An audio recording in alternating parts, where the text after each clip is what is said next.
من تعلم القرآن وعلمه. إن الله وملائكته يصلون على النبي يا أيها الذين آمنوا صلوا عليه وسلموا تسليما.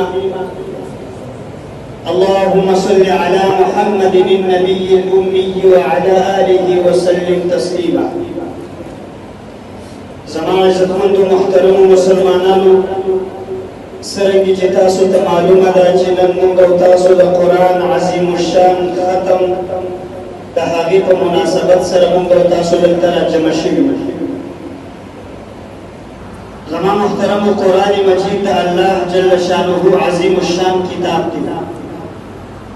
حدیث شریف کی راځي جناب محمد رسول الله صلی الله علیه وسلم فرمایي چې کله خلک د قرآن عظیم الشان په مجلس کې راجمع شي د قرآن د اورېدو دپاره یا د قرآن د تلاوت کولو دپاره، نو دا دومره برکتي مجلس دی چې الله جل شانه به داسې سړي له څلور انعامات ورکوي.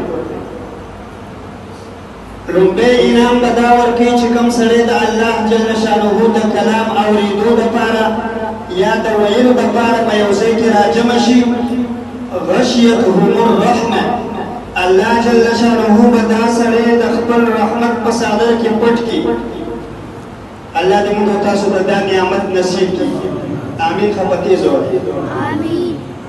بل چې څوک د الله جل شانه د کلام د اورېدو یا د ویلو دپاره د الله جل شانه په کور کې راجمع شي، دویم نعمت به ورله الله دا ورکوي، حفتهم الملائکه، فرشتي به دا سړی د هر قسمه مصیبتونو نه داسې ساتي، دا به د هر قسمه مصیبتونو نه داسې پټ ساتي لکه څنګه چې چرګه د خپلو بچو دپاره خپل وزرې اولاو کړي او د هغې نه لاندې خپل بچي د باران او د ګلۍ نه ساتي، دقه رنګې به دا فرشتي د انسان د مصیبتونو نه ساتي.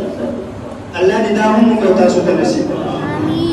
دریم نعمت دا دی چې الله جل شانه به کم خلق چې د قرآن د اورېدو د ویلو دپاره راغلي دي، الله به دریم قسمه نعمت دا ورکوي، نزلت علیهم السکینه، الله جل شانه به په دغه خلکو باندې سکینه نازلوي، یعنی الله به د دغه خلکو په زړونو کې سکون او اطمینان ورچوي.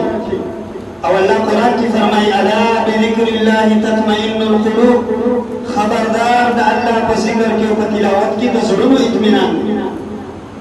نو دریم نعمت دا دی چې الله جل شانه به دغه سړی د دغې په زړه کې به سکون او اطمینان وي.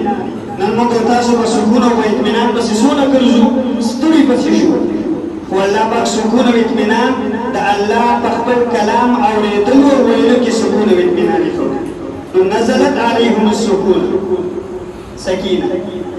او څلورم نعمت به الله دا ورکوي چې کوم خلک د الله د کلام اورېدو یا ویلو دپاره راجمع شوي، وذکرهم الله فی من عنده، الله جل شانه د هغه فرشتو مخې ته کمې فرشتې چې د الله جل شانه د عرش نه طواف کوي، د الله جل شانه د عرش نه تاویږي، الله به د هغه فرشتو د وړاندې د خپلو دغه بندګانو ذکر کوي، خو په فخر سره.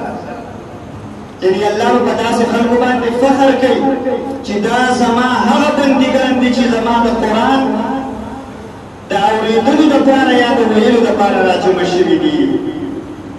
نو چې یو وزیر اعظم د ملک، یو مشر سړی زما ستا تذکره، زما ستا نوم په یو سټیج باندې واخلي، ما ورته به څومره خوشحالېږو چې د ملک وزیر اعظم زما نوم په سټیج باندې اخیست. نو چې الله زموږ او ستاسو تذکره د خپلو هغه فرشتو مخې ته وکړي چې کوم د عرش نه تاویږي، نو دا زموږ او ستاسو دپاره د فخر خبره ده او که نه؟ نو د دې وجې نه موږ او تاسو ډېر زیات برکتي مجلس، ډېر زیات عظیم الشان مجلس کې موږ او تاسو راجمع شوي یو. الله دې د قرآن دا ټول نعمتونه موږ او تاسو ته نصیب کړي. نو هر کله چې داسې یو بابرکته، یو عظیم الشان د قرآن یو ښکلی مجلس شروع کېږي، نو د هغې شروع او ابتدا د قرآن عظیم الشان د تلاوت نه کېږي. زه اوس د قرآن د تلاوت دپاره قاري احمد علي صاحب ته دعوت ورکوم.